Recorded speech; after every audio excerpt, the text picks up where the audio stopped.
Kurinji Senior Secondary School, CBSE, Namakkal. Successful result producing school in state every year. Administered by the Board of Directors with over 35 years of experience in the teaching field. Special attention on art, craft, music, dance, silambam, yoga, skating and karate. Focus on Hindi Sabha and Spell Bee Olympiad exams. Smart class for effective and innovative learning and well-furnished library. Solitary importance on sports and games in state and national level. WhatsApp facilities to know activities of students and school inside the campus. NEET, JEE, IIT coaching experts from Rajasthan and Andhra Pradesh along with our effective teachers. Admission registration for classes LKG to +2. Kurinji Educational Institution, Kavetipatti, Namakkal. Admission in progress. CBSE, KG to 12, contact 9025895176. Metric 6 to 12, contact 9344567484. For online admission, log on to www.kurinjischoolnkl.com. Students, so in this video we are discussing how water molecules will be transported or will be translocated to the long distances. Okay, now let us see. So there it is a continuation information of previous video ma. So in previous video exclusively we have seen information regarding how plants or how water molecules translocates from the one place to another place. So we have seen. So there what are the points we have learned? First of all, diffusion process we seen. So suppose if the plants purely depends on the process of diffusion, so it takes a lot of time to reach the water molecules to the aerial parts. So at the time, so completely, so plants not at all depending on the diffusion process, and so furtherly if you see there, along with the process of diffusion process, so plants depending on the some other advanced technique, that is nothing but bulk flow hypothesis, or the depending on the process of bulk flow hypothesis or mass flow hypothesis we have seen. Now in continuation to that particular video, so somewhat information I have to give to you. So that's why in 5 lines continuation information I have given. So later another concept will be started here. So I hope you understood what I am saying. Now continuation information of a previous video. Now let us start to discuss. So now in a higher plants means, so we know very well so angiospermic plants or angiosperms. So simply we are considering or we are calling them as higher plants, have highly specialized vascular tissues. So highly specialized vascular tissues. So did you remember one point while discussing about the anatomy of flowering plants? There under complex tissues we have seen the information of both xylem and phloem members. Did you remember? So under xylem members 4 different types of parts we studied exclusively, as well as phloem members also 4 different types of parts of phloem we have seen. Xylem and phloem complex tissues only together we are calling as vascular bundles or vascular tissues. Already very extensive information, very exclusive information we have seen. Now information, so functions, so what are the main important activities of these 2 complex tissues? Now let us see. In the last 2 years back I think, so they have given this particular question in the NEET examinations. Okay, so listen carefully, Rama. Now listen. Now xylem is associated with translocation of mainly water, mineral salts and some other organic nitrogen and hormones. So in options also they have mentioned these many. So xylem, one more time, xylem is mainly associated with the translocation of water, mineral salts and some organic nitrogen and other hormones. From where? From roots to aerial parts of the plants. A point you understood the means here. Based on this particular point, one point we have to get clarity, that is xylem always carries or translocate the different types of elements and the minerals always from the roots to aerial parts. That's why in previous classes we have learned, I hope you remember this, while xylem activity always will be in unidirectional flow we have seen. Unidirectional flow is nothing but the flow of or the translocation of whatever may be that minerals or the ions or whatever may be that only towards one place, means always translocation that it occurs in one direction. That's why we have given one scientific term as unidirectional. So that is also, sir, one directional, from where to where it will move, sir, means so always moves from the roots to aerial parts. So thereby here also what is the point we can understand? Not only water, mineral salts, some organic nitrogen and different types of hormones also that will be moved from the roots to other aerial parts of the plant. So means while watching this video, what you have to do now, just you assume one arrow mark that is there from the base of the soil to up towards upside. So thereby, so based on that particular arrow mark, what we can understand, so the unidirectional flow of water and mineral salts process which indicates.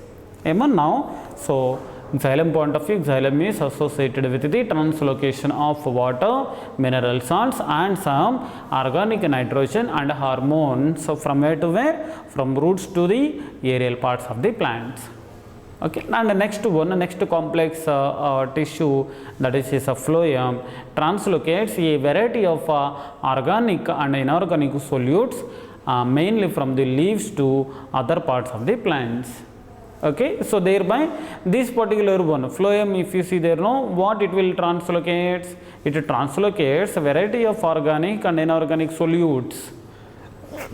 Okay, organic and inorganic solutes definitely that will be translocated from the leaves to other parts of the plants. So means here the activity of a phloem will be reverse, means from upside to it will be there towards the roots. Towards the roots and towards the other parts. Suppose if you take the activity of xylem, that will be there from the roots to other aerial parts, whereas a phloem, if you see there, no, from the leaves to other aerial parts. Both will be like reverse direction of processes here we can observe. So even this information until now, what is information we have seen now, this entire information you try to save under this particular side heading. So how water molecules will be translocated to the long distances. So this is the information we can be discussed. Okay, so in this 5 lines, now sharply try to remember what is the information we have seen in higher plants. So complex or the specialized vascular tissues are present. These vascular tissues are nothing but xylem and phloem members. So these xylem and phloem members definitely helps in a translocation of water and minerals as well as organic and inorganic substances in unidirectional as well as bidirectional or in multidirectional flow. So that is the information. Next one, next concept, this is also easy and important. Now, how do plants absorb water? Okay, so one more time, once you understand this side heading, how do plants absorb water? So now here if you start to discuss this one, so generally, sir, in morphology of flowering plants we have discussed. So what we have discussed, suppose if you take the regions of root, no, there 3 regions of root we have seen, no, region of meristematic, region of elongation and region of maturation. Likewise 3 regions we have seen. Did you remember, no, there? Now in 3 regions, in one particular region, no, we have seen the presence of unicellular root hairs.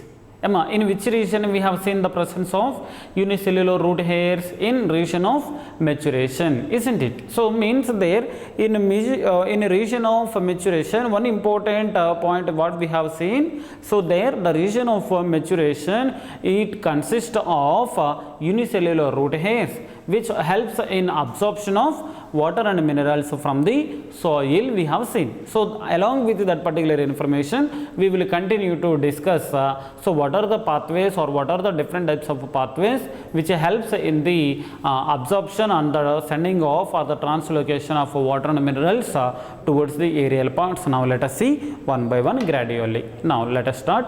So now we know that what we know, the roots absorbs the most of the water that goes into the plants. It we know very well, definitely. That's why obviously that's why we apply water to the soil and not on the leaves. So what we know, definitely, so root absorbs the water and minerals, that's why we are pouring or we are applying or we are pouring water to the soil but not to the leaves. So thereby what we know very very, or what we can understand, definitely absorbing capability is there only for the roots, not to the leaves.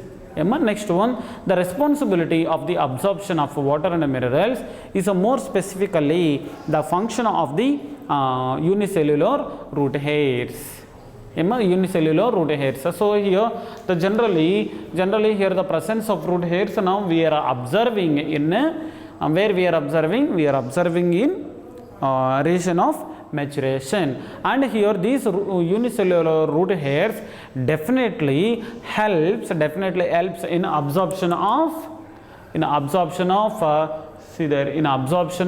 water and minerals from the soil. That's why here what we have written here, the responsibility of absorption of water and minerals is more specifically with the function of the root hairs.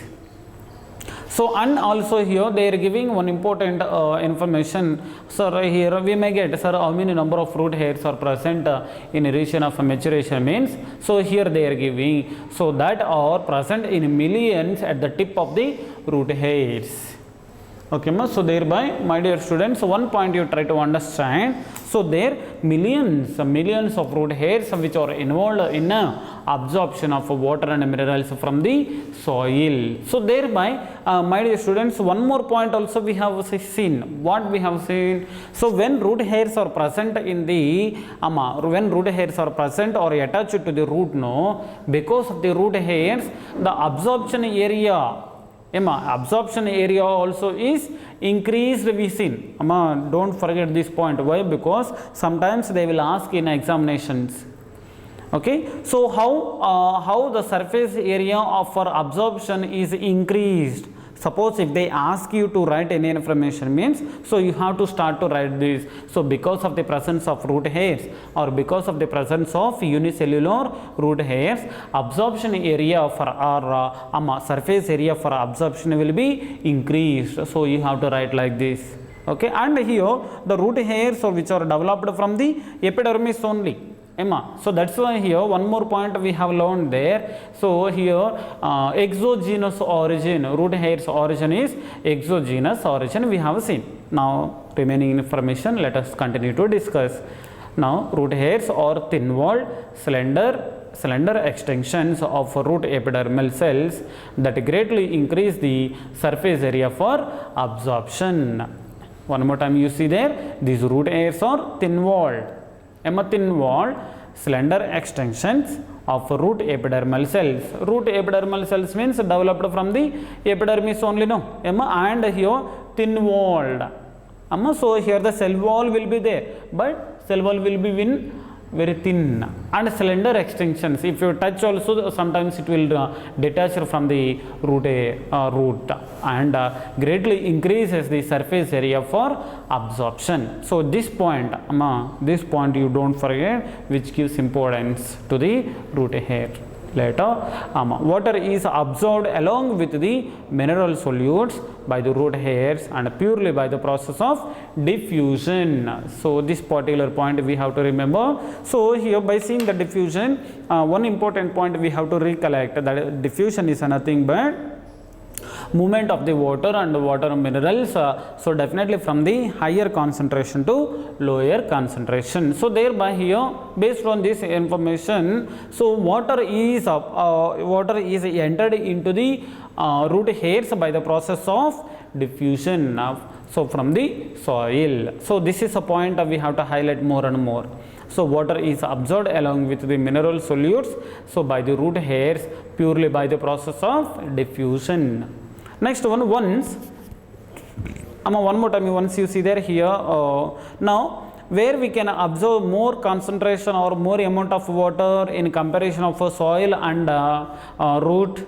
So we can observe more concentration or more amount of water in the soil. So next one, so that's why here water is moving from the soil to root by the process of diffusion. So diffusion is nothing but movement of water from the higher concentration to lower concentration. So thereby higher concentration we are observing in the soil than the root hair or than the root simply. Later once the water is absorbed by the root hairs, so what is happening? Once the water is absorbed by the root hairs, so it can be moved deeper into the root layers by two distinct pathways. So once the water enter or water molecules enters into the root hair, so there it enters into the deep areas of the root hairs. It enters into the deep areas of the root hairs by two distinct pathways. So again by following of two distinct pathways, water enters into the deeper regions or deeper areas of the root, so from the root hairs. Okay, now what are the two distinct pathways are there? Now let us continue to discuss. So first one is apoplastic pathway. Two distinct pathways we see now. So one is apoplastic pathway and second one is symplastic pathway. Now you don't see anywhere, just you focus only on my voice. So apoplastic pathway means the movement of water, movement of water through the intercellular spaces. Suppose if you are able to see the diagram, once you see the diagram, once you focus on the diagram, here water molecules, this arrow just we denoted as movement of water or water molecules. Now here you see there, here water, it is moving through the intercellular spaces. No, suppose if it is first layer cell wall, next layer cell membrane, so between them gap is there. No, so through the gap also water molecules transport we are observing. Okay, so cell wall and cell membrane we drawn with orange color chalk piece, and here white color arrow mark is there. No, so this one is a movement which indicates the movement of water. Okay, now here two regions are there, no, two pathways are there. Here one pathway is going through the apoplastic and second one is symplastic. Here means here if you continue to see here, water molecules are going through the cytoplasm. So here also we are observing arrow mark now. So this one is symplastic pathway. Symplastic pathway is nothing but, suppose if a water molecule is moving along with the cytoplasm or through the cytoplasm, along with like that, through the cytoplasm you take into your minds. And here, and second one is apoplastic means, suppose if the water molecules process or a translocation taking through the intercellular spaces. So here like this, through the intercellular spaces, so such kind of a pathway we will be taking as apoplastic pathway. Now let us see the information later. One more time, let us focus on the diagram. In apoplastic pathway, now the apoplastic or apoplast is a system of adjacent cell walls, so that is continuous throughout the plant except at the Casparian strips of the endodermis. So here this is a Casparian strip. So to write it takes a huge length, no? So that's why simply here we have written as CS. CS is nothing but Casparian strip. While drawing this particular diagram, now you don't write it as a CS, just write it as a Casparian strips. Means here from these two lines, what is the point we learned? Water definitely it enters in or coming through the intercellular spaces till Casparian strips. So that is the point. Now apoplast is a system of adjacent cell walls, so that is continuous throughout the plant except at the Casparian strip of the endodermis in the roots. Next one, the apoplastic movement of water occurs exclusively throughout the intercellular spaces. So based on this point, we can highlight more and more. Once you see there, intercellular spaces are there. Okay, so means here the movement of water, how it occurs? It occurs through the intercellular spaces. My dear students, you can forget everything except this point. Suppose if they are asking in any examinations what is apoplastic pathway means, so you can forget the entire one, but you try to remember intercellular spaces. It means in apoplastic pathway, movement of water we can be seen through the intercellular spaces. So this point please try to remember. This is a backbone point to the apoplastic pathway. In apoplastic pathway, movement of water occurs through intercellular spaces. Next one, and the walls of the cells. Next one, the movement through the apoplastic does not involve crossing the cell membrane. See there, so here first layer cell wall and second layer is cell membrane. So here it is not crossing and it is not coming into the cell. It should not cross. Okay, so some kind of boundaries will be there, no? So that's why here what we are learning, apoplastic pathway, there does not involve the crossing the cell membrane. Means what are the water molecules following the apoplastic pathway should not be entered into the cytoplasm. So that is a point here. Okay, so means here in apoplastic pathway, now what is the point we have learned? Definitely movement of water or the movement of water and minerals definitely occurs between the cell wall and cell membrane.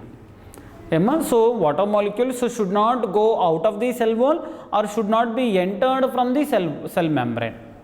That's why here path exactly we have drawn one arrow mark between the cell wall and cell membrane. See there. And once here you see there here difference is there. Once water entered into the endodermis cell, endodermis, so here because of the presence of a Casparian strip, at the time no chance to enter or no chance to no chance to cross. So this is the best word to use. No chance to cross the Casparian strips. Why? Because so we have learned Casparian strips are made up of suberin and the suberin material are impervious or impermeable, we learned. So that's why in front of the Casparian strips, so here till now water came by the process of apoplastic pathway, but here in front of the Casparian strips in endodermis cell, water following the symplastic pathway. That's why here water see here up to here apoplastic pathway is there, but now here the water enters into the cell. So now here one enters into the cell, later here it is following symplastic pathway. So here in endodermis cell, actually it is a neat bit, so one more time I will explain. Now, so here up to here we have completed. Now this movement is dependent on the gradient. So this particular point also to be discussed. So this movement is dependent on the gradient. Gradient means once upon a time I told you gradient is nothing but movement of water and minerals from the higher concentration to lower concentration is nothing but gradient. And against to the gradient means from the lower concentration to higher concentration. In the same lesson only, while discussing about the facilitated diffusion and the active transport, passive transport, that time we learn no. So that is a point. So right. Next one, the apoplast does not provide any barrier to the water movement, and water movement is flow through mass flow. So here while water is going on through the apoplastic pathway, there will not be any barrier. There is no any barrier structures. Definitely water move through the mass flow hypothesis. Mass flow hypothesis means like bulk water molecules transports or transportation takes place from the one place to another place, but only through the intercellular spaces. I asked you, don't forget this point. I said no, under apoplast this point of no, don't forget please. Later as water evaporates into the intercellular spaces or into the atmosphere. Actually So into the atmosphere only chance is there to evaporate more and more when compared to the intercellular spaces, isn't it? So that's why when water evaporates, so what is happening? So the tension develop in the continuous stream of water in the apoplast, and some mass flow of water occurs due to the adhesive and cohesive properties of water. So here at a time you cannot understand, but I will explain. So what is the point? Suppose here from our body, suppose water coming out, so like a sweating, after some time now we will feel thirsty, so at the time we will go and we will have water. So likewise here also, what is the point? When water evaporates from the aerial parts of the plant, no, so while this particular process is going on, that particular process only we are calling as a transpiration. I hope you hear this word. So by the process of transpiration, when water molecules evaporation process takes place, at the time some kind of tension is developed. Tension means not our examination tension, so it is some kind of like a force which is develops at the leaves first. So based on this tension, what is happening? Some kind of, once you see tension develop in the continuous stream of water in the apoplast. So means for example, if you switch on the motor, no, Tanni will come out. So at the time what is happening? So automatically, gradually or continuously water will come out from the tube or from the motor. So likewise means when we are switching on the switch, so at the time start to continuous flow of water. Likewise here also, when water molecules evaporating from the aerial parts, no, there also some kind of a tension will be developed. So such particular tension will continue to, or such particular tension develop, what it will develop? Continuous stream of water, continuous stream or continuous flow of water also you can take. So where? In the apoplast. So hence mass flow of water occurs due to the adhesive and cohesive properties of water. So adhesive and cohesive properties means, so here we need to discuss furtherly, so that one I will give you in the next class. What is the information, or what is adhesive and what is cohesive? Now let us focus one more time on the diagram. Okay, so now here before giving the information on this, so once let us focus here plasmodesmata. Okay, so here we have drawn three different cells here. So between the cells, so here the linking is there. Junction is there, no? So here or here exactly, if you see at a spotlight now, we are noticing one gap here. So here one bridge like structure we can consider. So here one junction or bridge like structure is in between the cell. So this particular place we will be taking as plasmodesmata connection. So through the plasmodesmata connections or through the plasmodesmata bridges, water molecules or the water minerals which will be translocated from the one cell to another cell continuously. So now come to the here. So here there are different types of cells or adjusted together or sit together. So first cell we are taking as epidermis, second cell cortex, third cell endodermis, and fourth cell pericycle, later fifth one xylem members. First of all, from the epidermis, so by the from the root hairs, so water enters into the epidermis. So here two types of pathways now we are taking.